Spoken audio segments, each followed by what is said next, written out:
dərsdə. Bəli. Mən axırıncı dərs qoşulmamışdım, ona görə bilmirdim. Elə onu birbaşa təlimə baxa bilməmişəm, amma layihə əsaslı, problem əsaslı, oyun əsaslı, onları bir də sual-cavab əsaslı öyrənmə var, onu da öyrənmişəm. İndi deyəmərəmlə tərs sual-cavabda iştirak edə bilərəm, biraz çətinliklərim var hələ. Yoxdur, narahat olma, yavaş-yavaş düzələr. Deməli, Ayda müəllim, onda araşdırma sorğu əsaslı öyrənməni dediniz ki, öyrənmişsiniz. Sonuncatdığımı. Layihə axırıncı bir bəli sual-cavab əsaslı var idi müəllimə onu. Mənə deyin görün, araşdırma sorğu, araşdırma əsaslı öyrənmənin məğzi nədən ibarət dedik? Burada bütün şagirdləri dərsə cəlb eləməkdir, şagird yönümlü olmalıydı. Belə deyim də, 5 mərhələdən ibarət olduğunu bilirəm. Burada deyir, birinci deyir ki, məsələn, motivasiyanın yaradılması, belə deyim də, sonra gəlirdi, araşdırmaq üçün sualın verilməsi, sonra deyir, araşdırmanın aparılması, sonra gəlirdi, gəlinin nəticəyi bəli, sonra nəticənin yoxlanılması, bu da nəticənin yoxlanılması, yəni refleksiya mərhələsidir şagirdlərdə. Mənə deyin görüm, burada biz sizinlə dedik ki, motivasiya, yəni maraq oyatmada biz hansı vasitələrdən istifadə edərək şagirdlərdə maraq, motivasiya yarada bilərik? Müəllimə, burada suallar verə bilərik şagirdlərə. Məsələn, burada video çaxlar göstərə bilərik. Sonra mən sizin atdığınız videoya baxmışam çoxlu, bir 3-4 dəfə deyim də belə. Bəli, əyani vəsaitdən istifadə edə bilərik, hər hansı bir hekayə danışa bilərik, slaydlardan istifadə edə bilərik. Daha sonra sualın qoyuluşu necə idi bəs? Müəllimə, sualı deyir, şagirdə verərkən onu əl çatan etməliyik. Məsələn, şagirdə sual verdik, onu üçün hansısa bir kitabxanadan, məsələn, deyə bilərik ki, falan kitabdan axtarıb tapa bilsinlər. Şagirdlər üçün ən əsası əl çatan olmalıdır. Sual verilərkən də, məsələn, hansı bir tədqiqat sualı biz veririk, şagirdlər həmin sualın ilkin olaraq nə edirlər? Fərziyyələrini söyləyirlər. Yəni, ilkin fərziyyələrini bildirir. Bizlər dinləməliyik, bəli, fərziyyələrini başa düşürük. Daha sonra isə həmin fərziyyələr hansı mərhələdə qarşılaşdırılır? Burada deyir ki, qarşılaşdırması, fərziyyələrin qarşılaşdırması gəlinin nəticədəydir. Bəli, nəticə zamanı biz qarşılaşdırırıq ki, mənim ilkin olaraq irəli sürmüş olduğum fərziyyələr düzgündürmü, yoxsa düzgün? Daha sonra müzakirə necə təşkil olunur? Müzakirə? Yəni, qiymətləndirilməsi, müzakirəsi necə təşkil olunur? Bu, ən sondadır müəllimə ki, burada da deyir ki, nəticənin müzakirəsidir də, yoxlanılması. Burada ən sonda şagirdlər öyrəndikləri, belə deyək də, bilikləri qarşılaşdırırlar. Buna refleksiya deyirlər, müəllimə, ilkin öyrəndiyimlə indi arasında fərqi, nə bildiyim, nə öyrəndiyim belə. Bəli, həm də öz fəaliyyətlərini refleksiya edirlər. Həm də müəyyən rubriklərdən istifadə edərək şagirdləri rubriklər əsasında qiymətləndirilə bilir və şagirdlər də gəldikləri nəticələri təqdim edərkən bir-birlərini dinləyirlər, bir-birlərindən öyrənmiş olurlar. Mənə deyin görün, burada şagirdlərdə hansı bacarıqlar inkişaf edir? Ümumiyyətlə, bu təlim modelinin üstün cəhətləri nələr ola bilər? Burada deyildi, tənqidi təfəkkür inkişaf edirdi, problem həll etməkdir. Sonra burada deyildi ki, ünsiyyət bacarıqları var idi. Sonra bilim tənqidi, problem həll etmək. Müstəqil düşünmədir, ünsiyyət idi, aktiv şəkildə şagirdlər təlimə cəlb olunur, aktiv öyrənmə baş verir. Yəni, bu kimi bacarıqlar inkişaf etmiş olur. 5Y modeli nə idi bəs? Əsasən hansı fənlərdə istifadə olunur? 5Y modelini bilmədim. Elə bilirəm ki, bunlar 5 dənə olması o deməkdir. Orasına tam diqqət eləməmişəm. Aha, 5Y modelidir, maraq oyatmadır, araşdırmadır, izahat, möhkəmləndirmə, bir də qiymətləndirmə.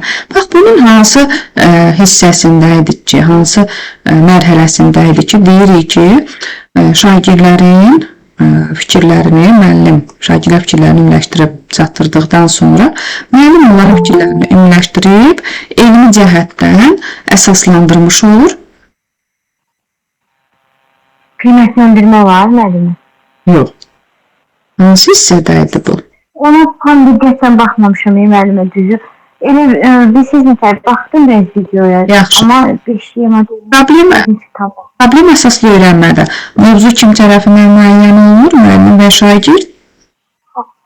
Problem əsaslı öyrənmədə həm yox, burada şagird də müəllim də ola bilər. Bəli, şagird də müəllim də mövzunu müəyyənləşdirə bilər, yəni problemi müəyyənləşdirə bilərlər. Daha sonra, bəs layihə əsaslı öyrənmədə kim müəyyən edir? Burada da müəllimə, şagird də müəllim də əsas şagirddir. Həm də həyatdan götürülməlidir deyir, layihə əsaslı öyrənmədə də, problem əsaslı öyrənmədə də. Burada əsasən şagirdin marağını kəsb etdiyi üçün, yəni uzun müddəti əhatə etdiyi üçün əsasən şagirdlərin marağına əsaslanmalıdır. Daha sonra, Aida müəllimə, deyin görün mənə, oyun əsaslı öyrənmədədir, yoxsa oyunlaşdırmadır? Deyirəm, oyun elementlərindən təşkil olunmuşdur. Oyun elementlərsə müəllimə, burada bir dənə belə deyə bilərəm ki, oyun əsaslı öyrənmədə sonda rəqabət yoxdur. Şagirdlər məsələn oyun vasitəsində öyrənirlər, yeni bilik qazanırlar. Amma oyunlaşdırmada idi ki, şagirdlər sonda deyir rəqabət yaranır. Məsələn, oyun əsasında yəni həm öyrənirlər, həm də burada rəqabət də olur da.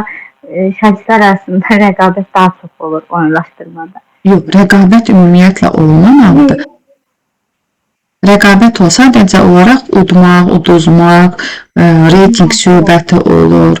Yəni belə. Yəni burada əsasən məqsəd öyrətməkdir, lakin təlimi oyun əsasında qururuq. Oyun əsasında quraraq öyrətmiş oluruq. Belə. Çox sağ olun. Aida müəllimə. Sağ olun. Daha sonra. Yavaş-yavaş düzələr yəqin. İnşallah. Nəzakət müəllimə, buyurun, zəhmət olmasın.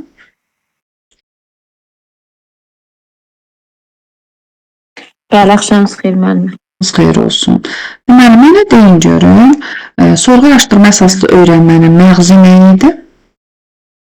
Sorğu araşdırma əsaslı təlimdə daha çox şagird mərkəzli olur. Burada elə bir ki, şagird pasiv şəkildə qəbul edən tərəf deyil, araşdırma elmi cəhətdən əsaslanan araşdırma əsaslı olur. Şagirdin iştirakı ilə araşdırılır elə bir. Daha sonra, burada neçə dənə komponentə əsaslanır? 5 dənədir. Birinci yönləndirmə, maraq oyatmadır, sonra əsas sualın qoyulmasıdır, araşdırmadır, nəticədir, bir də müzakirədir. Bəli, bir də müzakirə. Bax, bunlardan ilkin mərhələ dedik ki, maraq oyatma. Biz nələrdən istifadə edərək şagirdlərdə maraq motivasiya yaradılır? Motivasiya mərhələsi sayılır. Burada şəkil göstərərək hər hansı bir hekayə danışaraq, qrafiklərlə, video çarxlarla üzrə başlamaq olar, elə bir motivasiya yaratmaq olar şagirdlərə. Daha sonra motivasiyanı da dedik və sualın qoyuluşu necə olur, sualın verilməsi? Əsas sualın qoyulması daha çox fərziyyələr irəli sürülür. Burada da fərziyyələri. Bəli, fərziyyələr irəli sürülür. Məsələn, bax, şagirdə desəm ki, Novruz bayramının adət-ənənələri hansılardır? Başlayırlar onlar nə etmək? Fərziyyələrini irəli sürməyə. Araşdırma necə olur? Araşdırmada da bu şagirdlər ilə bir komanda şəklində araşdırma aparır. Burada da hərəkət fəaliyyətə çevrilir belədir. Burada ümumiyyətlə deyir, araşdırma... Həbət nəticə olur, analiz edirlər. Bəli, müəllim deyir, elə etməlidir ki, deməli, şagirdlər hər hansı bir resurs təqdim edərkən əlçatan olsun da. Məsələn, əlçatmayan hər hansı bir resursu mən təqdim etməməliyəm. Daha sonra, deməli, nəticəyə gəlmək necə idi? Burada da ilkin mərhələ ilə elə bir nəticəyə gəlinir, qarşı-qarşıya qoyulur, müzakirələr aparır. Bəli, bax, əvvəl gəldiyimiz fərziyyələri indi gəldiyimiz nəticə ilə qarşılaşdırılır. Qarşı-qarşı. Düzgünmü fərziyyələrdir? Elə bir biri digərinin davamı olur da, mərhələli şəkildə baş verir. Aha, lap yaxşı. Belə, bəs qiymətləndirilməsi? Burada da daha çox refleksiya ilə tamamlanır. Bəli, şagird öz fəaliyyətini refleksiya edir. Müəllim müəyyən rubriklərdən istifadə edərək qiymətləndirir. Şagirdlərdə hansı bilik bacarıq formalaşır? Ünsiyyətdir, problem həll etmədir, araşdırmadır, sonra vaxtın səmərəli istifadəsidir. Bəli, bunlar inkişaf etmiş olur. Daha sonra, mənə deyin görün, 5Y modeli əsasən hansı fənlərdə istifadə olunur? Daha çox təbiət fənlərində istifadə olunur. Elə bu da bir növ sorğu və araşdırma əsaslı öyrənmə yox ki, o demək olar. Burada da maraq oyatmadır, araşdırmadır, izah etmə, möhkəmləndirmə və qiymətləndirmədir. Bəli. Daha sonra, siz mənə deyin görün, nəzakət müəllimə. Burada bax, hansı izahat mərhələsi necə idi, onu deyin. Bu, elmi cəhətdən əsaslandırırlar elə, biliklər ümumiləşdirilir. Bəli, elmi cəhətdən müəllim məsəl üçün şagirdlərin biliklərini ümumiləşdirərək hər hansı bir tərif, qayda, düstur formasında elmi cəhətdən əsaslandıra. Möhkəmləndirmə necə idi? Burada da əvvəlki mərhələnin davamı olur, dərinləşdirmə mərhələsi olur, möhkəmlənir. Daha sonra qiymətləndirmə necə aparılır? Qiymətləndirmə təlim nəticələri ilə əldə etdiyi nəticələr dəyərləndirilir. Özünü qiymətləndirmədə baş verir burada. Bəli, özünü qiymətləndirmə ola bilər, müəllim tərəfindən qiymətləndirilə bilərlər, qarşılıqlı qiymətləndirmə də baş tuta bilər. Layihə əsaslı öyrənmə mövzu kimin marağını kəsb edir, müəllim yoxsa şagird? Şagird mərkəzi olmalı. Hansındaydı deyirdim ki, işin yekunda qrafik şəkildə təqdimatı var? Layihə əsaslı öyrənmədəydi. Layihə əsaslı. Hansındaydı deyirdim ki, əsaslandırılmış təkliflər var? O da layihədəydi. Əsaslandırılmış təkliflər. Onda problem, təklif istədim. Onda hər hansısa bir işin qrafik şəkildə, məsələn, slayd formasında, bir maket formasında tətbiqi xarakter daşıyırsa, bu olur layihə əsaslı. Yox, əgər təklif, məsələn, mən bu təklif irəli sürürəm ki, məsələn, bu problem bu yolla həll olsun, məsələn. Yəni, əsaslandırılmış təkliflər varsa, bu olur problem əsaslı öyrənmə. Layihə əsaslı öyrənmə nə qədər zaman əhatə edir, problem əsaslı öyrənmə? Bir həftə və ya bir yarım il üzrə də çəkə bilər hətta deyə. Bəli, bir həftədən bir yarım ilə qədər əhatə edə bilir və bu layihədir. Bəs problemdə? Problem də bir dərs və yaxud bir həftə boyunca. 2 də, məsələn, maksimum bu həftə keçirik, gələn dərsə yekunlaşdırılır. 1-2 dərs etmiş olur. Belə, daha sonra oyun əsaslı öyrənmə ilə oyunlaşdırmanın məqsədi nədən ibarətdir? Bu da oyunlaşdırmada daha çox xal qazanmaqdır, elə bir rəqabətdir, oyun əsasıdır, amma şagirdin marağına səbəb olur. Hər ikisinin məqsədi öyrətməkdir, sadəcə oyun əsasında qururuq təlimi ki, şagirdlərdə maraq, motivasiya yaranmış olur. Belə çox sağ olun nəzakət müəllimə. Siz də sağ olun. Daha sonra hansı müəllimimiz hazırdır? Laura müəllimə, buyurun. Müəllimlər hələ bayramdan, abu-havasından qayıtmayıblar. Nə qədər qrupu yığıram, cavab verəm, gələn yoxdur. Məndə bu mövzu bir də qayıdacam, təkrarlı. Belə, başlayaq, onda İsmira müəllimə sizi ilə davam edək.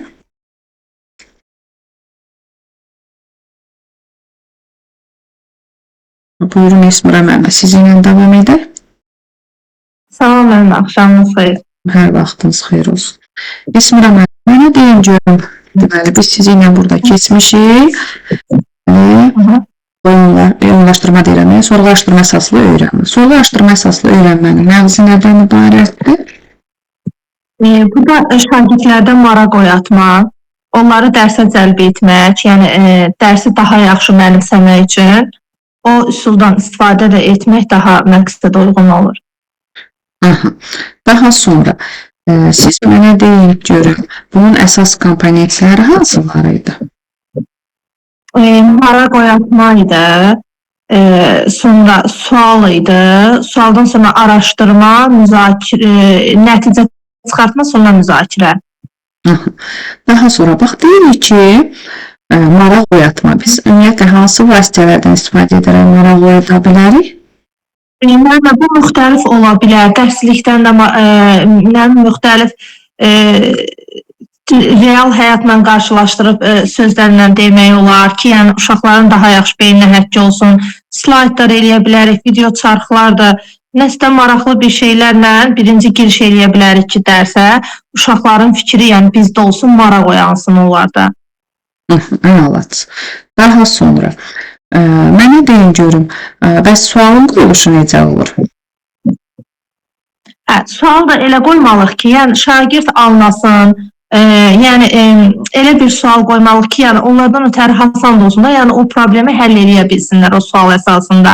Geniş olmalıdır, nətər deyim mənlə, yəni onların maraq dairəsinə qavraya biləcəyi bir sual olmalıdır. Bəli. Yəni hər hansı bir sual verdik. İlkin nə edirlər onlar? Onlar beynində xəyali elə bir canlandırırlar da, özlərinin fərziyyələrini irəli sürürlər. İlkin fərziyyələr irəli sürülmüş olur. Araşdırma necə aparılır? Araşdırma da müxtəlif ola bilər də. Şagirdlər internet vasitəsindən də apara bilərlər, real həyatda da apara bilərlər. Belə araşdırmalar eləyə bilərlər. Əlaç. Daha sonra nə qaldı? Bəs nəticə necə olur? Gəlinən nəticə? Nəticə də müzakirəyə qoyurlar, otururlar, qarşılıqlı bir-birlərindən öyrənirlər, öyrəndiklərini bir-birinə ötürürlər, belə müzakirə eləyirlər. Əlaç. Yəni bu zaman müzakirəsi zamanı şagirdlər də bir-birlərini dinləmiş olurlar. Öyrəndirmə üçün rubriklərdən istifadə edə bilər müəllim. Hansı mərhələdə idi ki, deyirəm ki, əvvəlki fərziyyələr bu mərhələdə qarşılaşdırılır? Şeydədir, müzakirədə. Müzakirədə yoxsa? Nəticə. Nəticə əldə olunduğu zaman biz əvvəlcədən irəli sürmüş olduğumuz fərziyyələr gəldiyimiz nəticədə qarşılaşdırırıq ki, düzgünmü fərziyyələr irəli sürmüşük, yoxsa yanlışmı? Daha sonra şagirdlərdə hansı bacarıqlar inkişaf edir? Şagirdlərdə problem həll etmə bacarığı inkişaf eləyir, özləri həll edə bilirlər, yəni sərbəst şəkildə. Sonra tənqidi təfəkkür inkişaf eləyir. Bəli, tənqidi təfəkkürdə inkişaf etmiş olur. 5-ci modeli necə idi? 5-ci də motivasiya idi, araşdırma idi, izah etmə idi, möhkəmləndirmə idi, bir də qiymətləndirmə. Möhkəmləndirmə, bir də qiymətləndirmə. Bax, bunun hansındaydı ki, deyirəm ki, şagirdlər, məsəl üçün, əvvəlcədən ümumiləşdirib, hər hansı bir fərz irəli sürdükləri fikirləri müəllim sonda bildirərək, məsəl üçün, elmi cəhətdə əsaslandırma verir. Möhkəmləndirmədədir mənlə. Yox, bax, bunun elə əsas məqamı budur ki, siz bununla həmin, məsələn, bu hissədə olan bu bir neçə açar məqamdan bu birisi təlim modelindən bunu fərqləndirəcəksiniz. Bir açar məqamı da budur ki, deyir, şagirdlərin araşdırmasına əsasən müəllim onların fikirlərini ümumiləşdirərək, yəni fikirlərini dinləyir, ümumiləşdirərək elmi cəhətdən əsaslandırma verir. Bu bir tərif formasında, bir qayda formasında, hər hansı bir, məsələn, düstur formasında ola bilər. Demək, araşdırma, özləri araşdırırlar, izah etmə, İzahatda. Bəli, bax, izahatda, yadda saxlayın ki, izahatda şagirdlər öyrəndiklərini sözləri, yəni fikirlərini səsləndirirlər. Müəllim də onları dinləyir. Dinlədikdən sonra onların fikirlərini ümumiləşdirərək sonda elmi cəhətdən əsaslandırma verir şagirdlərə. Bu izah etmədədir. Yəni müəllimin izahatdadır. Bəli, izah etmədə və yaxud da ki, izahatdadır. Hansı mərhələ deyirəm ki, araşdırma apardım. Mən də elmi cəhət izah verdim. İndi ala bu məsələni başda həll elə görüm. Bu müzakirə, möhkəmləndirmə, möhkəmləndirmədir. Qiymətləndirmə necə gəlir həyata? Qiymətləndirmə də şagirdlər özlərini qiymətləndirirlər, sonra bir-birlərini qiymətləndirə bilərlər. Bir də müəllim tərəfindən qiymətləndirmə olar. Bəli, qiymətləndirilməsi də şagirdlər öz-özünü qiymətləndirməyə cəlb oluna bilər, şagird bir-birlərini və müəllim tərəfindən də qiymətləndirmə aparıla bilər. Layihə əsaslı öyrənmədə mövzunu kim seçir? Şagirdlər. Problemdə bəs? Problemdə müəllim də seçə bilər, şagird də seçə bilər. Təyin məqsəd nədir? Məqsəddə əsasən şagird maraqlarına nəzərə alaraq müəllim də problem qoya bilər. Daha sonra, layihə əsaslı öyrənmə ilə problem əsaslı öyrənmənin ortaq cəhətləri hansılar idi? Ortaq cəhətləri şagird mərkəzlidir. Yəni, şagirdlər dərsə cəlb olunurlar. Belədir də, yəni. Onların ilk bacarıqları inkişaf eləyir. Müəllimin fasilitatorluğu var. Bəli, var. Daha sonra, inteqrasiyadan istifadə olunurmu? Bəli, olunur. Fənlər arası ən çox, bəzən də fən üstü. Fənlər arası, fən üstü. Yəni, inteqrasiya olması da, müəllimin fasilitatorluğu da, daha sonra şagirdin ünümlü olması da, bunlar hamısı 20-ci əsr bacarıqlarıdır. Təfəkkürün inkişaf edilməsi də, bunlar hamısı onların ortaq xüsusiyyətləridir. Bəs fərqli xüsusiyyətləri nədir? Fərqli xüsusiyyətləri odur ki, bir də ikisinin də bir ortaq şey var ki, məndən plagiatlıq olmaz. İkisində də.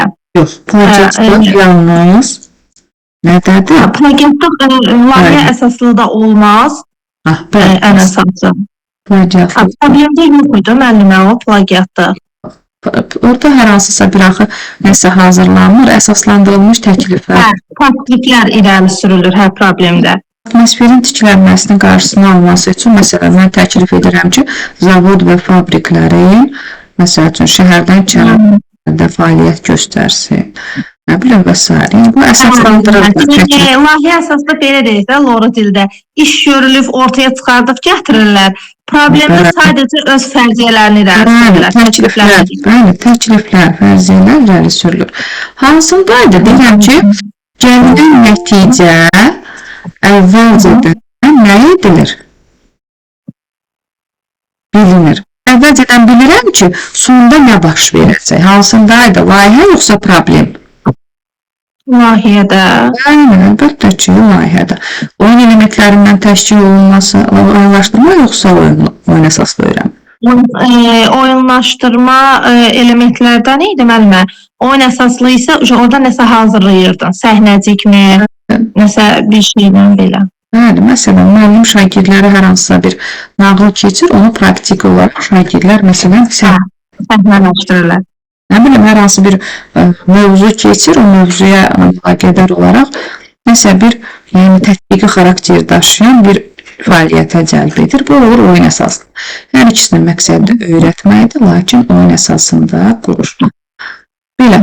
Fərqli cəhətlərini demədim, mənə sual verdiniz. Fərqli cəhətləri buydu da, layihə əsaslı elə bayaq dedim də elə bir növ cavabını ki, bir iş görülür, ortaya çıxarılır, təkliflər irəli sürülür, slayd mı hazırlanır, bir təqdimat mı verilir?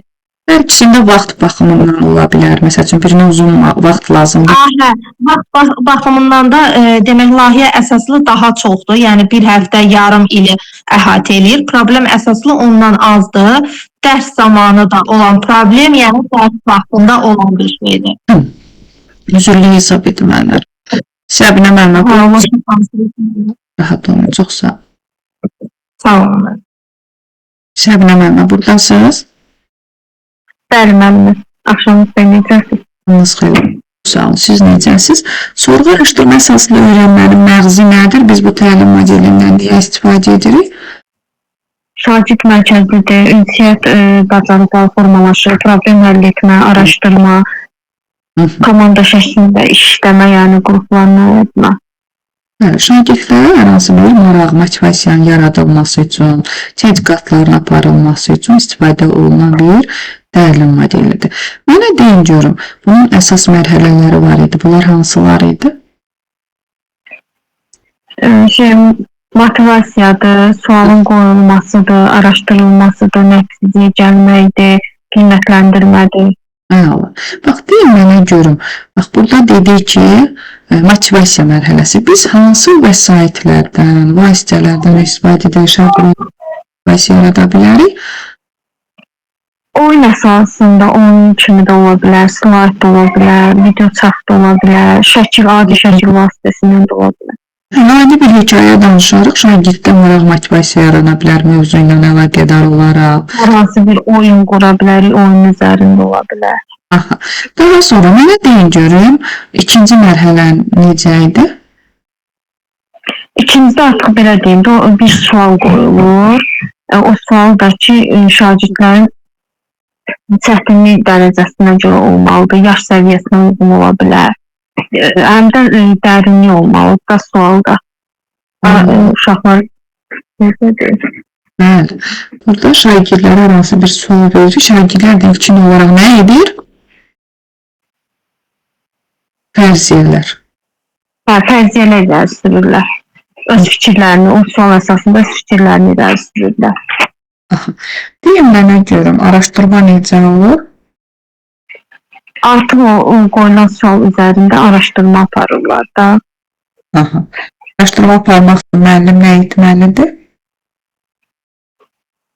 İstiqamət verməlidir da.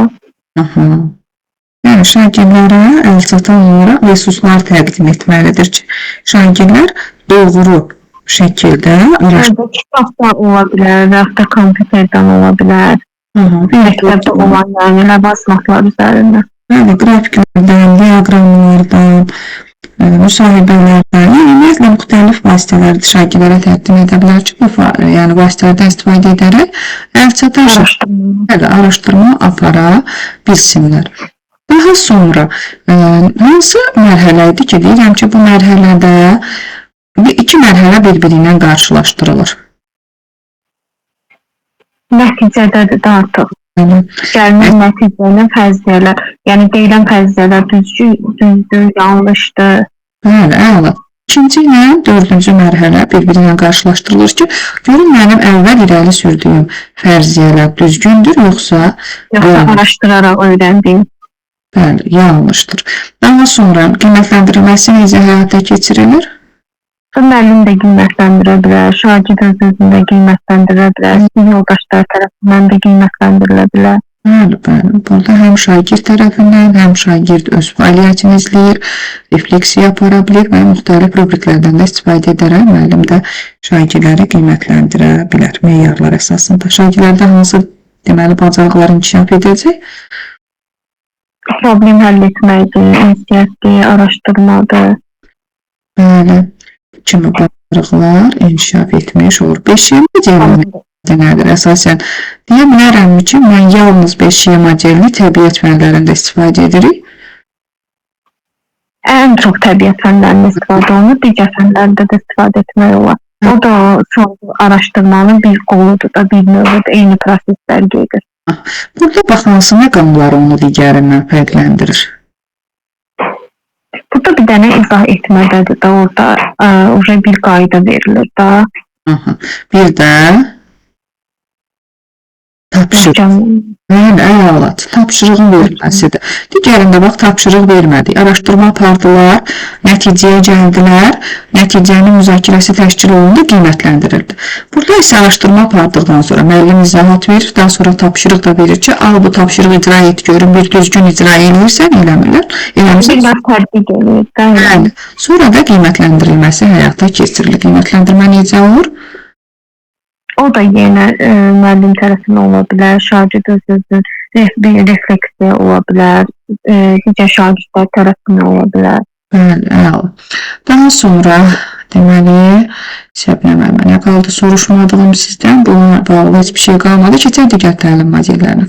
Bu hansı təlim modelidir? Deyirəm ki, burada gəlinən nəticə əvvəlcədən, məsələn, sonda hansı nəticəyə gələcəmsə, bunu mən əvvəlcədən bilirəm. Layihə əsaslı öyrənmə. Hansında da deyirəm əsaslandırılmış təkliflər var? Problemdə. Hansındaydı deyirəm sonda işin qrafik şəkildə təsviri var?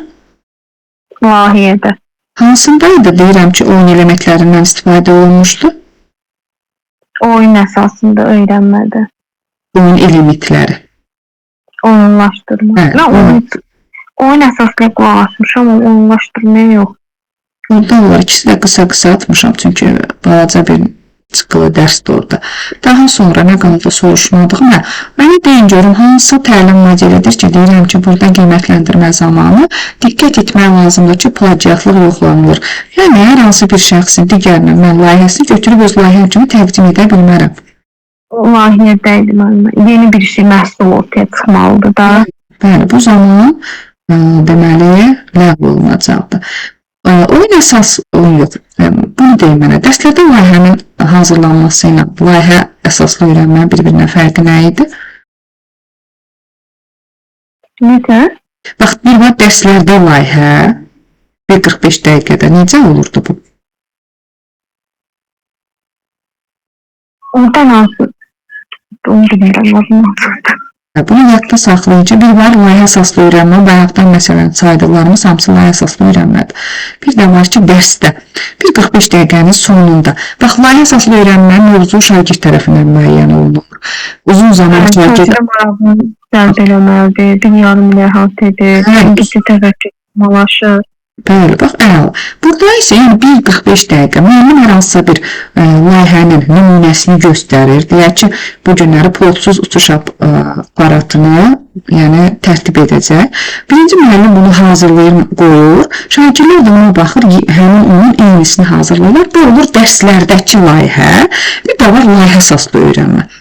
Burada bunun bir-birinə fərqi odur ki, 1-45 dəqiqənin ərzində baş verirsə, bu dərslərdə layihədir, yox. Uzun zaman əhatə edirsə, bu layihə əsaslı öyrənmədir. Belə, daha sonra oyun elementlərindən təşkil olunmuşdur. Hansındaydı dedik? Oyunlaşdırma.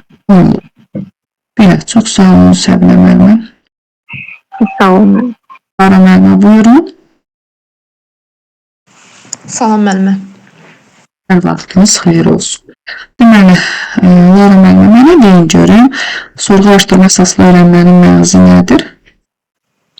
Burada əsasən şagirdlərin marağı oyatmadır, daha doğrusu onların dərsə diqqətini cəlb eləmədir, sonra problemi araşdırıb öyrənmə, həvəsləndirmədir. Bəli.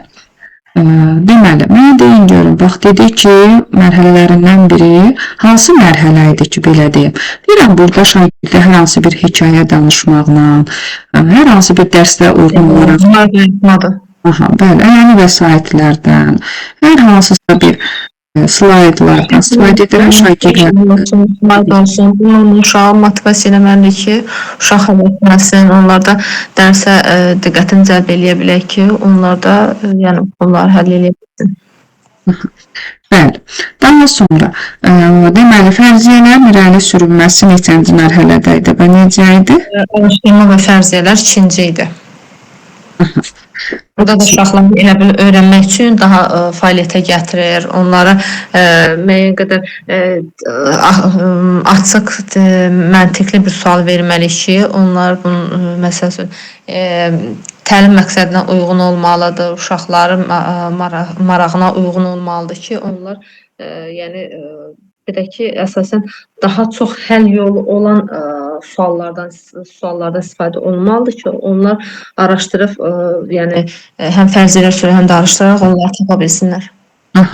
Daha sonra mənə deyin görəm, araşdırma necə aparılır? Araşdırma, bunlardan ən uzunu araşdırmadır.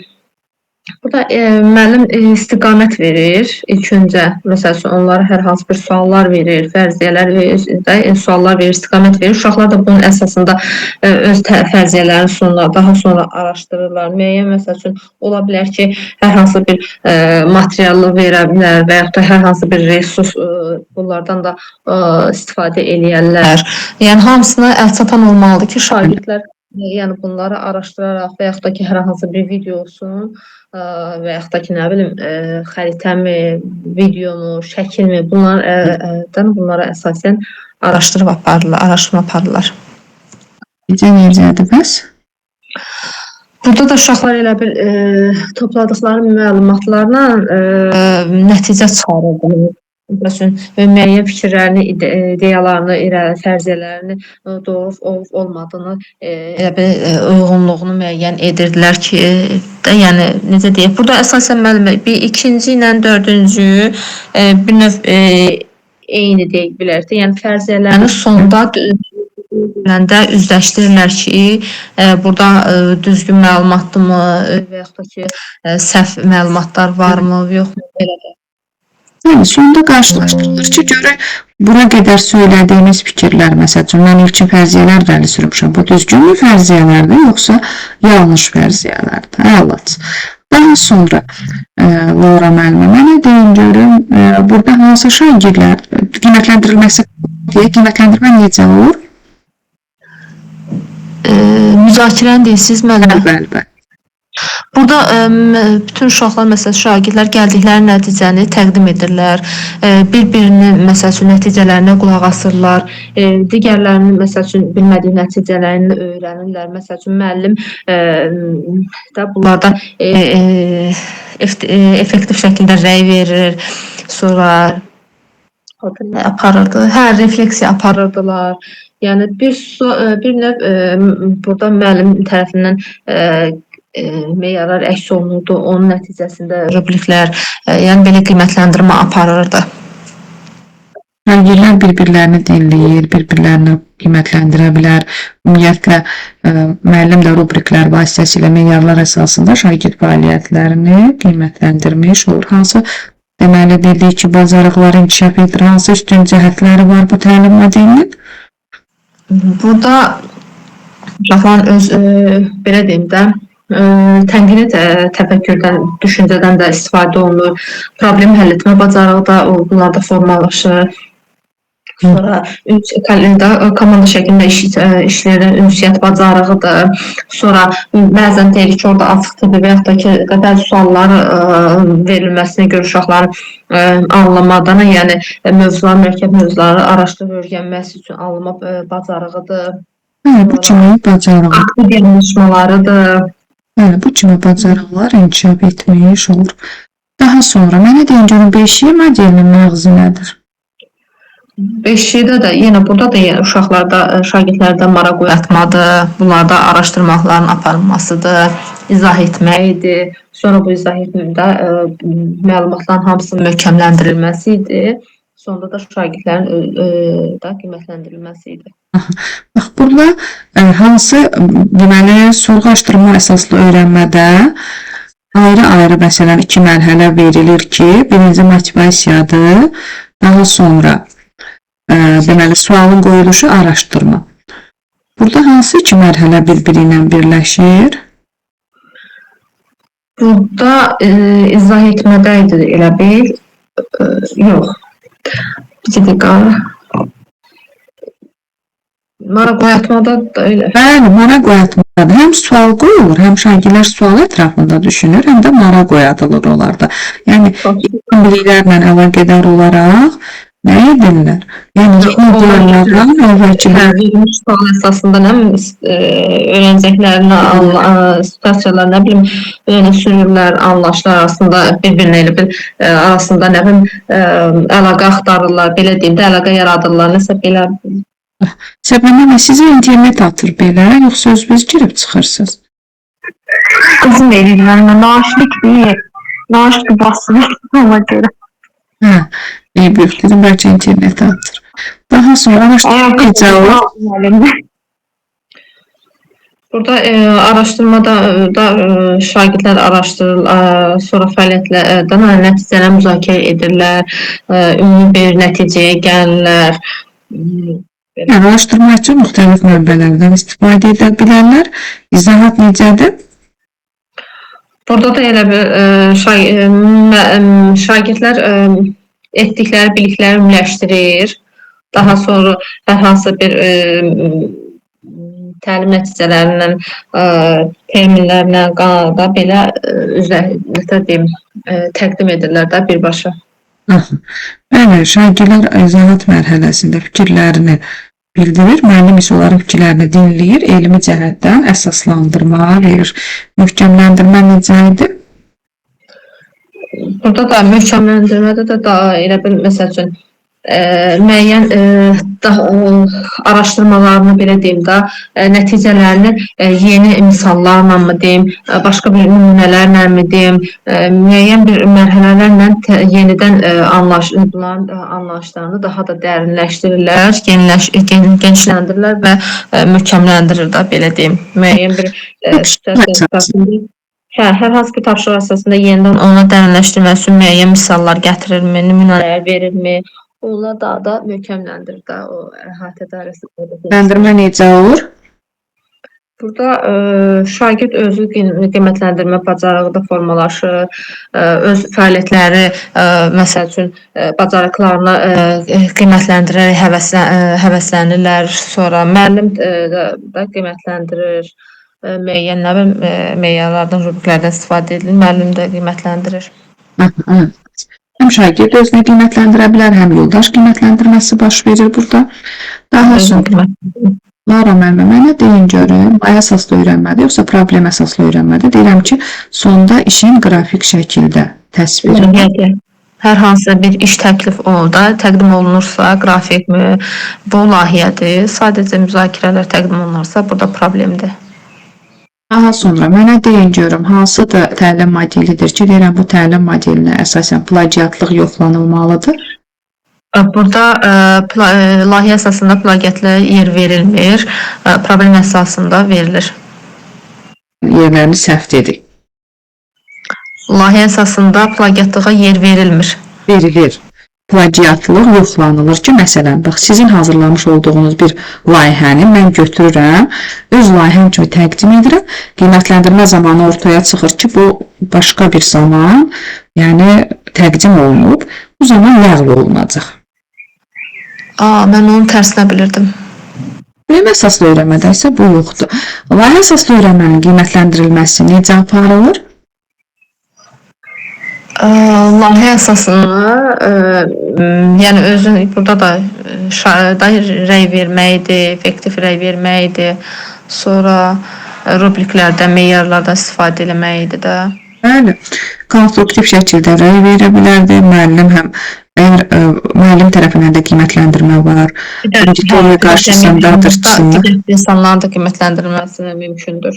Qarşısındadırsa, izləyicilər tərəfindən də qiymətləndirilmiş olur, şagirdlər bir-birlərinin işlərini görürlər, bir-birlərini də qiymətləndirə bilmiş olurlar. Daha sonra, dərslərdəki layihə ilə layihə əsaslı öyrənmənin fərqi nə idi bəs? Layihə əsası belədir ki, 1 və ya 1,5 ili əhatə edirdi. Amma dərsdəki layihə 1,45 dəqiqəni əhatə edirdi də. Bəli, burada şagirdlik elə də bilik. Bir dərs sonuna qədər təqdim olunurdu. Elə də bilik bacarıq deyir, əldə etmir. Belə, ona görə də deyir, burada müəllimin məsəl üçün hər hansı bir nümunəsinə baxır, yeni bir nümunə hazırlayır. Nə bilim, izahını dinləyir, o izahı əsasən edir. Deyir, bu dərslərdəki layihədir. Burada deyir, şagird elə də araşdırma formadığı üçün yeni bilik bacarıq şagirddə formalaşmır. Hansı təlim modelidir layihə, yoxsa problem deyirəm ki, onlardan 21-ci əsr bacarığı inkişaf edir şagirdlərdən? Bunların hər ikisində olan oxşar cəhətlərdir ki, hər ikisində elmin bacarıqları formalaşır, müəllim fasilitasiya. Hansındadır? Deyirəm ki, sonda əsaslandırılmış təkliflər var. Sonda əsaslanmış təkliflər bu problem dönüdür. Problem əsas. Daha Daha sonra mənə deyin görüm, deməli, oyun əsaslı öyrənməklə, oyunlaşdırmanın məqsədi, hər ikisinin məqsədi nədir? Oyun oynatmaqdır, yoxsa necə? Uşaqların əylənerək da olan diqqətini cəlb etməkdir dərsə. Məqsəd öyrətməkdir, lakin oyun əsasında, oyun elementlərindən və yaxud da ki, oyun əsaslı öyrənmədən istifadə edərək. Məqsəd öyrətməkdən ibarətdir. Belə, çox sağ olun. Siz Mənə buyurun. Sağ olun, axşamınız xeyir. Hazırsınız? Bəli. Lap yaxşı. Deməli, mənə deyin görüm, sorğulaşdırma əsaslı öyrənmənin məğzi nə idi? Sorunsal və araşdırma vasitəsilə şagirdlərin öyrənməyə cəlb etmək. Yəni, buradan biz hər hansı bir sual qoyuruq, şagirdlərdə elə bir maraq motivasiya yaratmış oluruq. Hansı mərhələdir? Bilmirəm ki, müəllim hər hansı bir hekayə danışaraq, əyni vəsaitlərdən istifadə edərək və yaxud da ki, adicə bir slayd üzərində şagirdlərdə, yəni bu vasitələrdən Birinci mərhələ maraq oyatma mərhələsi. maraq oyatma. İkinci mərhələ necə adlanırdı? Araşdırma üçün sualın qoyulması, sonra gəlir araşdırmanın aparılması, dördüncü gəlinin nəticə, beşinci də əldə olunan nəticənin müzakirə olunması. İkinci mərhələ haqqında danışaq. İkinci mərhələ Bəli, sualın qoyulması haqqında danışın. Burada sual qoyulur. Bu sualda yəni müəyyən qədər məntiqli, açıq sual olmalıdır, aktual, bir qədər çətin, ətrafında düşünülə biləcək sual olmalıdır. Və burada müəllim deyir həmin sualı şagirdlə birlikdə də seçə bilər. Şagirdin yaş səviyyəsi nəzərə alınmaqla müəllim və şagird həmin sualı birlikdə də seçə bilər. Evet. Daha sonra mənə deyin görürüm. Deməli, üçüncü mərhələ nə idi? Üçüncü mərhələ araşdırmanın aparılması mərhələ. Bu mərhələ ən uzun mərhələdir. Burada da deməli şagird fərziyyələrin düzgünlüyünü təksib etmək üçün müəyyən qədər dəlillər toplamalıdır, resurslardan istifadə etməlidir və bu resurslar əlçatan olmalıdır. Hər hansı bir qrafikdir, xəritədir, diaqramlardır, hər hansı bir videolardır. Yəni, bunlardan yəni biz elə bir resurs təqdim etməliyəm ki, şagird o resursdan istifadə edə bilsin. Əgər yoxdursa, yəni mən bunu məcbur edirəmsə, bu düzgün yanaşma deyil. Daha sonra dördüncü mərhələ necə adlanırdı? Dördüncü mərhələ gəlinən nəticə. Burada da ilkin fərziyyə ilə sonunda əldə olunan nəticə uyğunlaşdırılır. Onun yəni uyğun müəyyən olur. Mənə deyin görün, bəs qiymətləndirmə necə aparır? Qiymətləndirmə mərhələsində şagirdlər bir-birini dinləyir, refleksiya olunur, müzakirə effektiv şəkildə aparılır, müəllim şagirdi qiymətləndirir, sonra rəhbərlik edir müəllim. Daha sonra Aytaç müəllimə nə qaldı soruşmadığım? Burada hansı, deməli, deyin görün, hansı bacarıqlar inkişaf edir? Yəni, bu təlim modelinin üstün cəhətləri nələrdir? Burada mürəkkəb mövzuları anlamağa kömək edir, tənqidi düşüncə inkişaf edir, problem həll etmə, yaradıcılıq inkişaf edir. Daha sonra, mənə deyin görün, 5Y modeli necədir? 5Y modeldə şagirdin müstəqil şəkildə öyrənməsini əhatə edir. 5Y modeldə maraq oyatma, araşdırma, izahat, mükəmməlləmə, qiymətləndirmə mərhələsindən ibarətdir. Evet. Daha sonra, bax, bunun ilk mərhələsi necə idi? Onun haqqında danışın. Maraq oyatma mərhələsi. Bu mərhələdə şagirddə hər hansı bir mövzuya maraq oyatmaq üçün ona müəyyən suallar verilir, müzakirəyə dəvət olunur. İlkin biliklərlə təlim nəticəsi arasında deyir, əlaqə yaradılır. Evet. Daha sonra, hansı mərhələ idi ki, deyirəm ki, bu mərhələdə müəllim, məsəl üçün, şagirdlərin fikirlərini əmləşdirərək elmi cəhətdən əsaslandırma verir. İzah etmə mərhələsində. Hansında idi ki, tapşırıqların verilməsi? Tapşırığın verilməsi araşdırma mərhələsində. Tapşırıq verirəm. Bax, deyirəm ki, artıq öyrəndim, araşdırdım. Mən də bunu elmi cəhətdən əsaslandırdım. İndi Möhkəmləndirmə mərhələsi məncə. qiymətləndirmə necə olur? Qiymətləndirmədə də şagirdlər öz-özlərini qiymətləndirə bilərlər, həmçinin müəllim tərəfindən qiymətləndirilə bilər. Bir də özünü qiymətləndirməni dedim, bir də yoldaşları tərəfindən qiymətləndirilə bilər. Qiymətləndirmiş olurlar. Belə. Deməli, layihə əsaslı öyrənmədə mövzunu kim müəyyənləşdirir? Müəllim. Bəs şagirdin rolu nədir burada? Burada şagird araşdırır, hər hansı bir mövzunu yəni araşdırır, sonra təqdim edir. Müəllim də sadəcə fasilitatorluq edir. Bəs mövzunu kim müəyyənləşdirəcək burada? Müəllim yoxsa şagird? Müəllim, layihə əsaslı da şagird özü müəyyənləşdirirdi, problem əsaslı da müəllim verirdi. Siz elə bir səhv dedik yerim bayaq. Səhv edir, hə.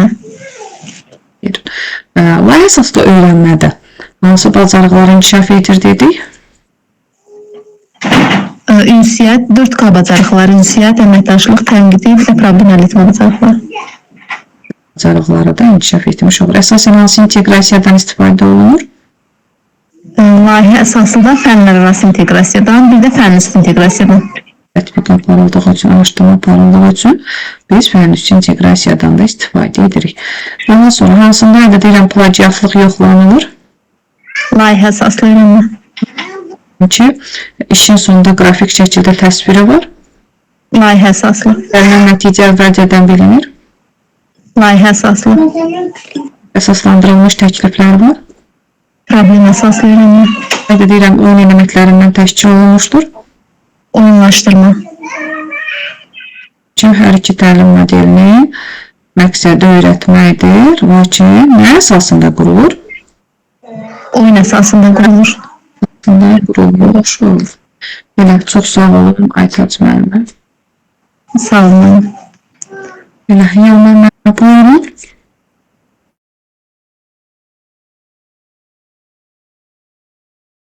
Mən bugün başqa yerdəyim deyə dinləyici qismində olacaq.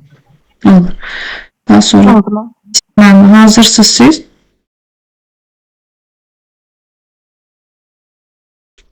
Vəsilə müəllim, hazırsınız?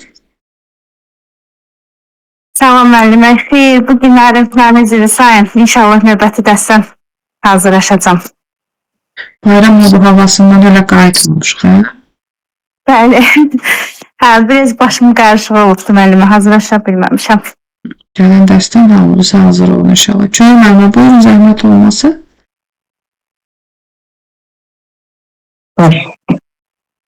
Salam, axşamınız xeyir olsun. Belə, Köy müəllimə, başlayaq sizinlə. Dedik ki, öyrənmişsiniz mövzuları? Mövzuları deyəndə şeydir, amma sual versə çalışacağım. Bayaqdan olaraqca da qeydiyyatımı da aparırım. İnşallah ola bilir. İnşallah. O, sorğulaşdırma əsaslı öyrənmənin məğzi nədən ibarətdir dedik? Burada sorğuya əsasən də öyrənilir. Sorğuya əsasən, sorğu-suala əsasən araşdırılma aparılır. Problem elə bir araşdırılır və şagirdi həvəsləndirirlər də burada. Aha, bəli, şagirddə maraq motivasiya yaradılır. Şagird hansı bir sual başlayır nə etməyə, araşdırma aparmaq. Daha sonra çönülməlmə. Bunun hansı mərhələsindədir ki, deyirəm ki, əlini vəsaitlərdən, hekayədən və yaxud slaydlardan istifadə edərək nə edirik? Burada maraq oyatmadadır. Maraq oyadırıq. Bəs ikinci mərhələdə sualın qoyuluşu necədir? Şagird bir sual ünvanlayarkən şagird nə edir? Burada sual qoyulurdu, şagird da burada araşdırma aparırdı. Bəli, şagird araşdırma aparır. Araşdırma aparmamışdan qabaq nə edir? Nəsə edir orada? Nəsə edir? Verdiyimiz suala nə edir? Verdiğimiz sualı araşdırır da, müəllimi araşdırır. İlkin fərziyyələrini irəli sürür də. Deyir ki, sual da aktual sual olmalıdır ki, şagirdin marağını cəlb etmiş olsun. Daha sonra biz deməli araşdırma zamanı əsasən nəyə diqqət etməliyik? Araşdırma zamanı biz Bax, nə etməliyik? Məsələn, olmayan şeyi şagirdə verə bilərəm. Deyir ki, sənətdə xəritə yoxdur, deyirəm xəritə üzərində araşdırma apar. Şagird elə bir internet vasitəsilə, sonra dərsliklərlə başlayır araşdırma aparmağa. Bəli, araşdırma aparmış olur. Yəni, burada deyir, müəllim şagirdlərə resurs təqdim edərkən, əlçatan resurs təqdim etməlidir ki, yəni, araşdırma apara bilsin. Mərhələ idi ki, iki mərhələ bir-biri ilə qarşılaşdırılırdı. Bir də sual verin, İki mərhələ bir-biri ilə qarşılaşdırılır. Onu bilmədim. Fərziyyələr irəli sürürük. Sonra nə edirik? Araşdırma aparandan sonra nə edirik? Nəticəyə gəlirik. Bəli, nəticəyə gəldiyimiz zaman da bu iki mərhələni nə edəcəyik? Bir-biri ilə qarşılaşdıracaq ki, yəni mənim ilkin fərziyyələrimlə indi gəldiyim nəticə düzgündür, yoxsa düzgün Deyil. Daha sonra deməli, qiymətləndirmə necə aparılır? Qiymətləndirilmə müəllim tərəfindən aparılır. Daha sonra şagirdlər də bir-birlərinə nə edirlər? Onu bilmədim, Bir-birlərini şagirdlərdir. dinləyirlər. Bir-birlərindən öyrənirlər. Rəhbərliyi də müəllimə eləyir. Bəli, əlac. Belə, deməli, könül müəllimə. Bəs 5Y modelinin məğzi nədir? 5Y modeli elə bir ki, sorğu və araşdırma əsaslı öyrənmək üçün də burada maraq oyatma, araşdırma, izahat, möhkəmləndirmə, qiymətləndirmədir. Bu əsasən də təbiət dərslərində olur. 5Y təbiət dərsinə uyğundur. Bu hansı mərhələsində idi? Deyirəm ki, müəllim şagirdlərin fikirlərini ümumiləşdirərək elmi cəhətdən əsaslandırma verir. Əsaslandırma verirsə şeydədir də, maraq oyatmadadır. Artıq maraq oyatmadan keçib şagirdlər fikirlər söyləyirlər. Onda araşdırmadır da. Mən də onların araşdırmadan da keçib. Mən onların fikirlərini ümumiləşdirirəm. Elmi cəhətdən Və izahat edirsiniz, izahat edirsiniz. izahatdan söhbət gedir. Hansındaydı deyirdim ki, mövzu ilə bağlı müxtəlif tapşırıqlar verilir.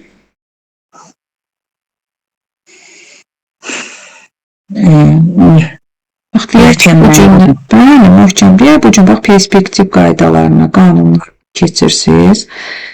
Həmin onunla əlaqədar tapşırıq verirsiniz. Bəli, bu möhkəmləndirmək üçündür də, məsələn, hətta perspektivi təyin olunmasıdır, nə bilim, hava perspektividir. Yəni, bunlara aid tapşırıq verirsinizsə, burada möhkəmləndirmə söhbət gedir. Qiymətləndirmə necədir? Qiymətləndirmə mərhələsində şagirdlər elə bir öz bacarıqlarını, qiymətləndirmədə şagirdlər özlərini də qiymətləndirə bilərlər, müəllim də qiymətləndirir. Qiymətləndirmə apara bilər, şagirdlər də özlərinin yoldaş qiymətləndirməsi də baş tuta bilər. Daha sonra layihə əsaslı öyrənmədə problemi deyirəm, mövzunu kim seçir?